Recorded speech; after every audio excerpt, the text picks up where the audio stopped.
Le Seigneur soit avec vous. Évangile de Jésus-Christ selon Saint Luc.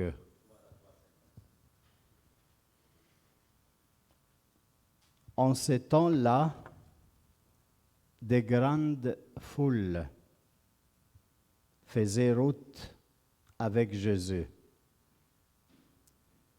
Il se retourna et leur dit, « Si quelqu'un vient à moi sans haïr son père, sa mère, sa femme, ses enfants, ses frères et sœurs,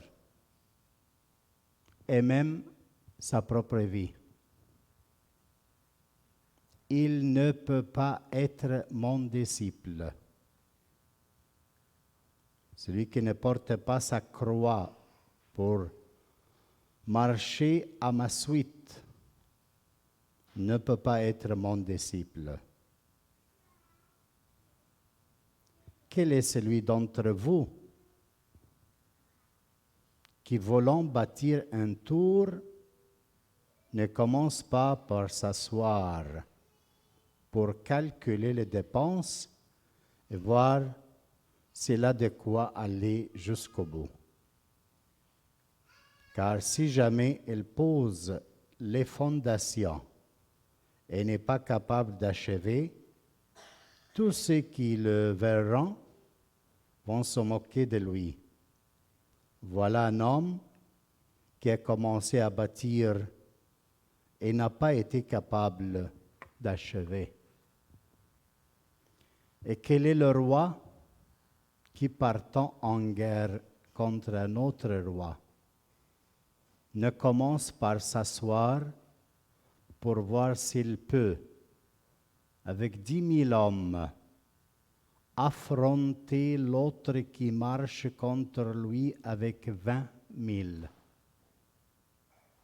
S'il ne le peut pas, il envoie pendant que l'autre est encore loin une délégation pour demander les conditions de paix. Ainsi donc, celui d'entre vous qui ne renonce pas à tout ce qui lui appartient ne peut pas être mon disciple. Acclamons la parole du Seigneur. Bien. C'est sûr que la parole d'aujourd'hui, elle peut nous faire un choc. Merci. Et la traduction d'aujourd'hui des mots grecs, elle évite de mettre la parole juste de Jésus et celle de « Si quelqu'un vient à moi sans préférer à son père », c'était écrit « préféré », n'est-ce pas? Les traducteurs sont des traîtres, sont scandalisés de la parole choquante de Jésus. On va comprendre comment, parce que la personnalité de Jésus est différente. Alors, c'est comme ils sont choqués, ils essayent d'adoucir le mot. À la place de dire sans haïr, il faut comprendre qu'est-ce qu'il veut dire Jésus avec haïr. Il mit son préféré. Patience. C'est pour cela les études de la langue originale de la Bible est très importante. Elle est fatigante, mais elle donne un sens beaucoup plus profond que d'adoucir le mot. Le point ici, c'est quoi? Il y a beaucoup de choses à dire, mais on ne va pas dire tout. Qu'est-ce qu'ils font, les politiciens d'aujourd'hui? Le monde, ils veulent augmenter les marchés de drogue. Il sort un politicien, je vous promets, dans la période où je vais gouverner, de mettre plus de drogue, n'est-ce pas? Maintenant, on peut l'acheter n'importe où. Je vous promets de financer l'opération de changement de sexe. On va mettre des millions et des millions, comme ça, plus gratis, si tu veux changer ton sexe. Qu'est-ce qu'ils font, les politiciens, ici? Le monde, ils veulent quelque chose, elle les suit, elle les donne pour avoir quoi? Pouvoir et contrôle et domination.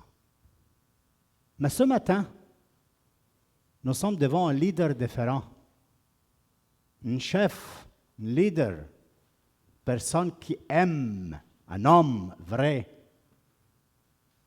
Et qu'est-ce qu'il fait? Il voit beaucoup de foules. Mais regardez Saint Luc, il dit quoi?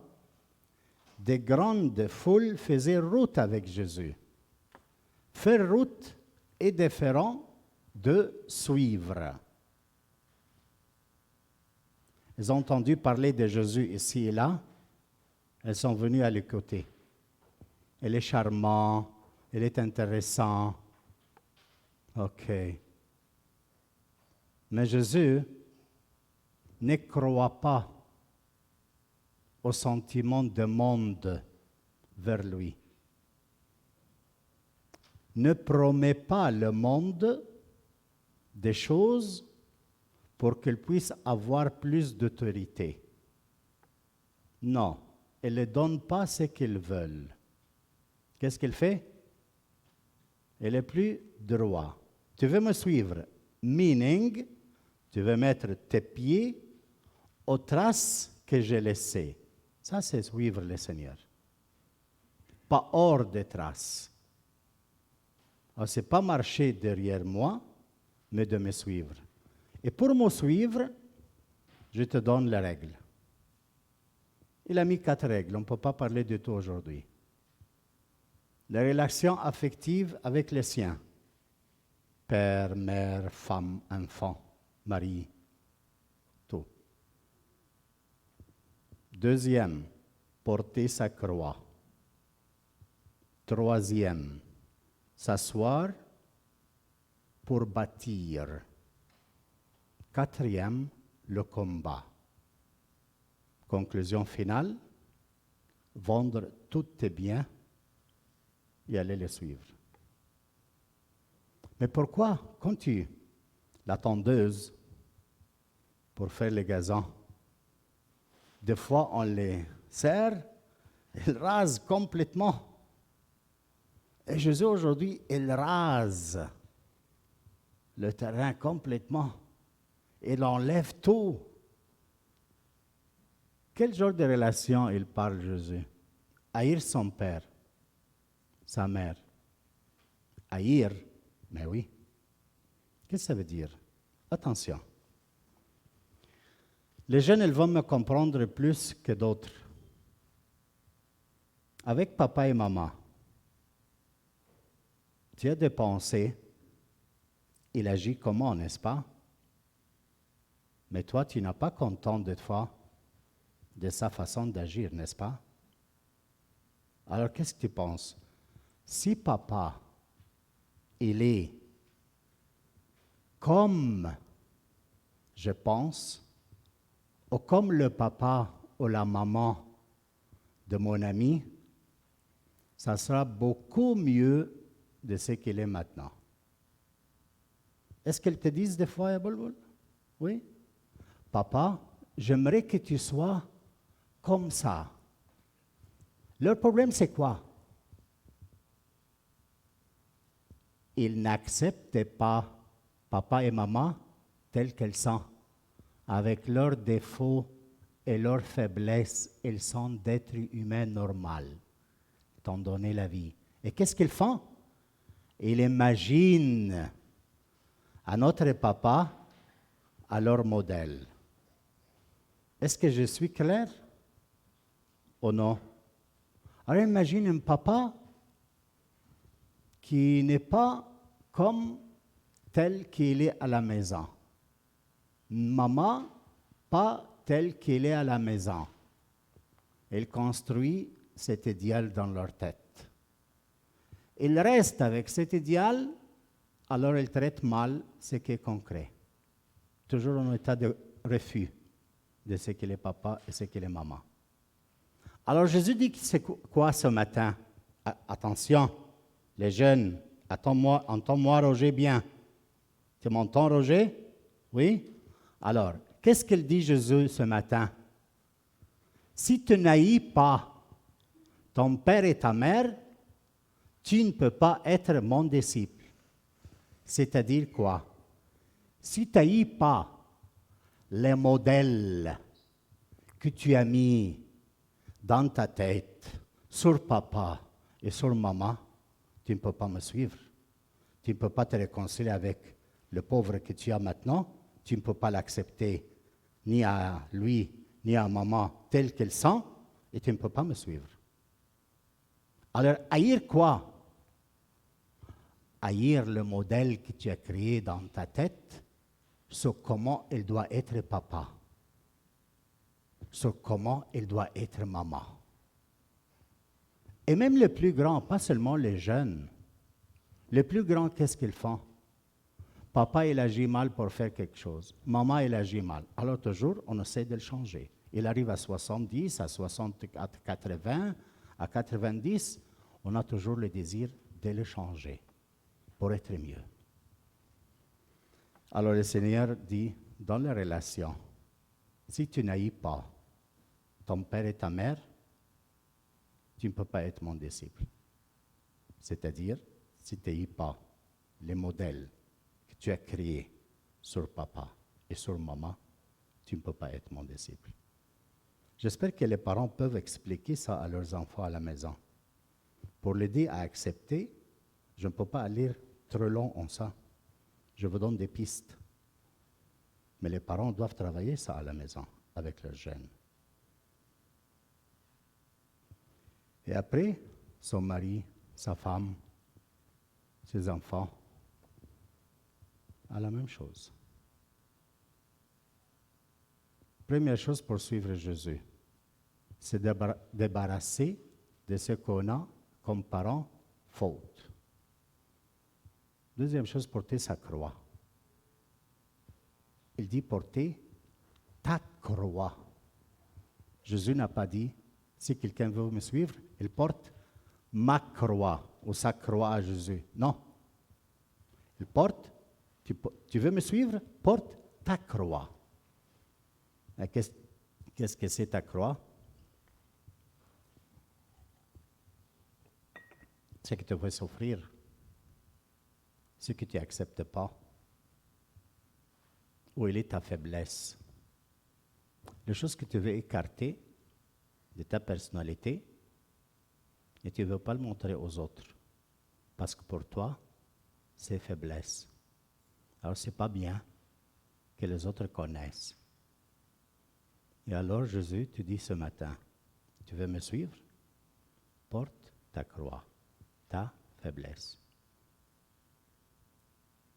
Nous, on pense de suivre Jésus quand on se débarrasse de nos faiblesses, de notre croix, et qu'on est parfait. Ah, à la maison, le dialogue est fantastique entre papa et maman. Les enfants sont merveilleux. Et les péchés que j'ai faits à côté, là... Ah non, Jésus te dit ce matin, tu n'écartes rien de ta faiblesse. Porte ta faiblesse et suis-moi. Porte ta croix et suis-moi. Parce que sans ta faiblesse, tu ne peux pas suivre Jésus-Christ comme personne parfaite.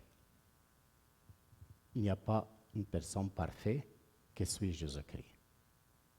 Mais il y en a des faibles qui reçoivent l'Esprit du Seigneur et l'aident à suivre avec leur faiblesse. Troisième chose, tu veux me suivre? Reste. Tu veux construire une tour? Reste et s'asseoir et bâtir, construire. Construire quoi? Ta personnalité. C'est une vraie chose, vraie fondation. Lesquelles? Premièrement, la relation. Deuxièmement, porter ta croix. Les deux fondations pour bâtir ta personnalité. Accepter toi-même tel que tu es et accepter papa et maman, les autres personnes, telles qu'elles sont. Quatrième chose, après bâtir, il y a le combat. Si tu vas entrer en guerre avec un roi, toi tu as 10 000 soldats, lui il a 20 000. Essaye de faire un peu de paix. Parce que sinon, tu vas être vaincu. Alors ici, c'est quoi? De quoi il parle? Que notre vie, c'est un combat toujours. Que tu as ta faiblesse, tu l'acceptes, ça ne veut pas dire que tu n'entres pas en combat contre les démons. Jésus-Christ, il a eu les mêmes. Il a fait avec lui les démons, les tentations, mais il a laissé au moment opportun, où il était en faiblesse totale, sur la croix, pour le faire nier, papa. Ça, c'est ton père. Regarde comment tu souffres. Tu l'appelles, mais il ne met pas la main. Il y a un combat. Ce combat est très important. Comment tu agis dans le moment où tu es très faible? Il vient le tentateur pour te tenter. À propos de drogue, à propos d'aller avec les femmes, à propos d'aller au casino, à propos d'aller aux les femmes nues, ou je ne sais pas quoi. De moments de faiblesse, tu ne vas pas dans ces choses quand tu es fort. Tu vas parce que tu es arrivé à un point très faible. Et alors Jésus-Christ dit, tu veux le suivre. Reste et compte quelle force tu as. Sinon, n'allez pas affronter ton ennemi. Est-ce que je suis clair? Vous me comprenez? Comptez tes forces pour entrer dans le combat. Et jamais tu entres dans le combat quand tu es fort. Tu es plus faible de celui qui est devant toi. Tu as 10 000, lui il a 20 000. Alors, reste et compte tes forces. Sinon, demande la paix. C'est-à-dire quoi?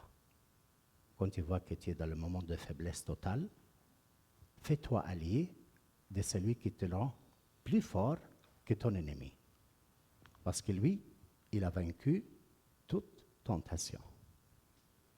Alors, ce n'est pas obéir à la voix du diable qui te dit « va à ces lieux maudits », mais c'est de s'allier avec les plus forts pour combattre ton ennemi. Toi seul, tu ne le vaincres pas. Apprends ça. Tu ne peux pas le vaincre. Et les plus forts, plus intelligents que toi, les démons. Si tu t'allies au plus fort de lui, qui est notre Seigneur Jésus-Christ, lui, et le combattre pour toi, pendant que tu es dans le repos. Ça, c'est le quatrième point pour suivre Jésus. La conclusion. Ainsi donc, celui entre vous qui ne renonce pas à tous ses biens il ne peut pas être mon disciple. Qu'est-ce qui s'est renoncé à ses biens? Je te vous disais, comme la tondeuse, raser les terrains complètement. Jésus-Christ est en train de fort. Le rapport que tu as avec les biens. Si tes biens sont pour toi, ils sont pour tous. Ta maison, tes nourritures, tes argents sont seulement pour toi, programmés à toi seul. Mais qui sont offerts à d'autres. Tu ouvres ta maison, tu accueilles, tu dépenses, tu donnes. Quel rapport est là tu as avec tes biens? Je vous laisse à ce point, parce que Jésus aujourd'hui n'est pas intéressé à beaucoup de foules. Il est intéressé à des disciples, et non pas des masses de monde qui le suivent. Il veut que tu sois son disciple.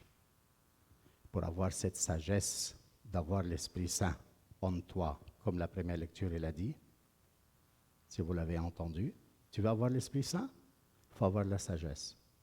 Et quelle est la sagesse?